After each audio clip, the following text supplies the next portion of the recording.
അഴകികണ്ട പോരാട്ടത്തിൽ അഴകിയ രാവണന്മാർ നിന്നതിൽ കളിമൂത്ത കൊമ്പന പോലെ നാട്ടമിളകിയ മതയാനയെ പോലെ ചെരിഞ്ഞ് നിവർന്ന് നിന്ന് വന്ന് കനഗംഭീരമാവുന്ന പോരാട്ടങ്ങൾ അങ്ങനെ പടക്കുതിരകളായിട്ട് രണഭേരികളെ വിസ്മയം കാട്ടി കഠിനവും കഠോരവുമായി കണ്ടതാണ്.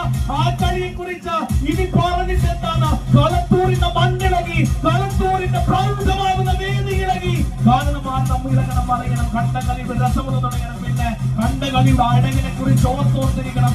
എന്താ രസം, എന്താ അഴക്? കളി എന്ന് പറഞ്ഞാൽ ഇങ്ങനെയാവണം. കളികൾ രസമുള്ള കളികളിൽ, അഴക കളികളിൽ, പോരാട്ടത്തിൽ ഇളകി പറഞ്ഞ കളികളിൽ വരണം വന്നതിൽ നിന്ന് വന്ന് ഈറ്റതും പലതും മാറി മറഞ്ഞു നിന്ന ആകാശത്തിന്റെ